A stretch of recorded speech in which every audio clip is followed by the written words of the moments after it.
Halo, Assalamualaikum warahmatullahi wabarakatuh. Saya Fevi Haristawarai dari Program Studi Sistem Informasi Fakultas Teknologi Komunikasi dan Informatika.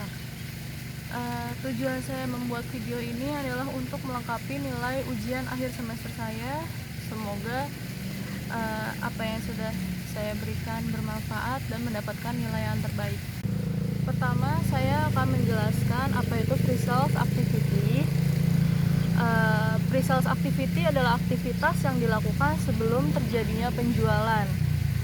Contoh-contohnya itu adalah melakukan kontak dengan customer melalui SMS, chat atau panggilan, terus email, bertatap muka, atau yang lagi tren sekarang adalah melalui sosial media. Jadi kegiatan pre-sales activity ini dia semacam penawaran dari produk yang ditawarkan kepada customernya. Kemudian ada production planning SAP ERP, yaitu adalah self forecasting atau kegiatan untuk memprediksi kebutuhan produk perusahaan ke depan. Terus ada sales and operation planning atau aggregate planning. Itu ada kegiatan menentukan apa yang akan perusahaan produksi, misalkan memperhatikan faktor seasonal, peak period, subkontrak. Kemudian ada demand management, yaitu perencanaan produksi dipecah menjadi unit waktu yang lebih kecil seperti mingguan, harian untuk memenuhi kebutuhan masing-masing produk secara individual atau MPS. Purchasing, yaitu informasi, kuantitas, dan waktu dari proses MRP yang digunakan untuk membuat PO, bahan dikirim ke pemasok yang sesuai. Jadi di sini yang dimaksud adalah kita ngomongin pre-order ya. Misalkan ada order masuk, kita baru bisa membuat pesanan itu sendiri. Terus kemudian ada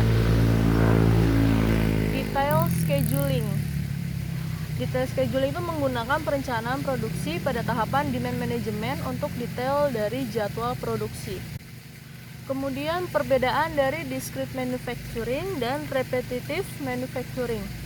Discrete manufacturing antara lain produksi berbasis pesanan atau produksi dalam urutan produksi individual, produksi sering berubah, memvariasikan urutan pusat kerja.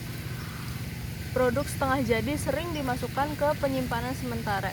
Jadi kalau produk yang belum 100% final itu tidak akan dimasukkan ke penyimpanan yang final atau penyimpanan yang memang siap untuk dipasarkan. Tapi di sini lebih untuk barang setengah jadi yang akan disimpan ke penyimpanan sementara. Jadi setiap produk yang setengah jadi ataupun full itu mempunyai tempat yang berbeda penyimpanannya.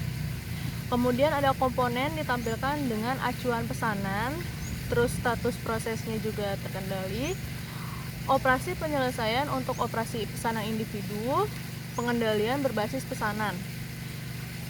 Kalau repetitive manufacturing itu ada produksi berbasis periode atau produksi dengan jumlah tertentu per periode. Kalau tadi discrete manufacturing itu berbasis pesanan, kalau repetitive manufacturing itu berbasis periode. Jadi hanya pesanan yang ditentukan periodenya. Kedua, ada produk yang diproduksi tidak berubah selama periode waktu tertentu. Kalau discrete manufacturing tadi produksinya sering berubah, kalau repetitive manufacturing itu produksinya tidak berubah selama periode waktu tertentu. Jadi tetap dipilih dari periodenya ya. Ketiga, ada aliran tetap melalui produksi. Kemudian ada produk setengah jadi sering langsung diproses tanpa penyimpanan sementara. Karena di sini sifatnya adalah produksi berbasis periode, jadi tidak ada yang namanya produk setengah jadi. Dia selalu membuat produk yang langsung jadi atau final karena pemesanannya itu berdasarkan periode. Kemudian ada komponen dipentaskan pada baris secara berkala dan anonim. Upaya kontrol yang berkurang, backlog berbasis periode, pengendalian biaya berbasis periode. Itu tadi perbedaan antara discrete manufacturing dan repetitive manufacturing. Kemudian ada PAC atau produksi Productive Activity Control merupakan teknik dan manajemen kapasitas yang digunakan untuk mengendalikan operasi produksi. PAC memiliki dua konsentrasi utama, yaitu ada priority control atau memastikan aktivitas produksi mengikuti rencana prioritas material recruitment plan atau MRP. Kemudian ada capacity control, memantau work center untuk memastikan jumlah tenaga kerja, waktu peralatan adalah tersedia untuk pekerjaan yang dijadwalkan. Jadi maksudnya di sini semua produksi yang akan dijual atau yang akan dibuat itu sebelumnya dipastikan dulu apa semua sumber dayanya cukup atau enggak. Nah, kemudian saya akan menjelaskan sedikit yang saya tahu tentang penerimaan pegawai suatu perusahaan. Jadi kalau yang saya tahu itu perusahaan membuat banner atau pengumuman lamaran kerja sesuai dengan kualifikasinya. Kemudian kita sebagai pelamar melihat lamaran kerja itu dan kita membuat surat lamaran. Kita tuju kepada perusahaan yang membutuhkan karyawan. Kemudian nanti akan dikualifikasi lagi berdasarkan lamaran dan pengalaman kerjanya biasanya dicantumkan di surat lamaran tersebut.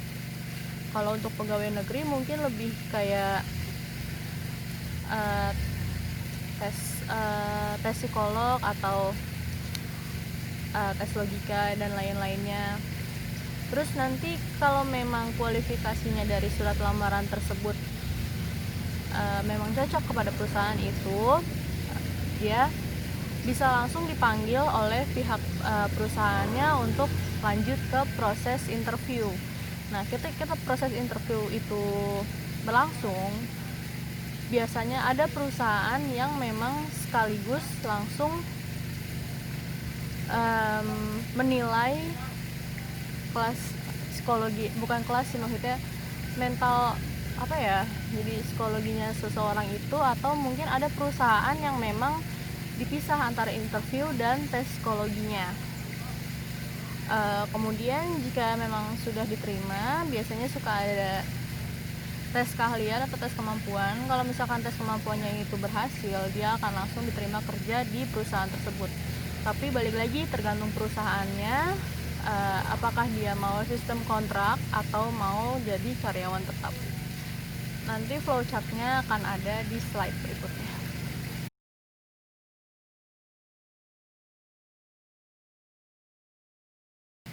Sekian dari saya, semoga apa yang tadi saya sampaikan bermanfaat dan mendapatkan nilai yang terbaik. Mohon maaf bila ada kekurangan atau salah penjelasan karena saya di sini juga masih belajar. Wassalamualaikum warahmatullahi wabarakatuh.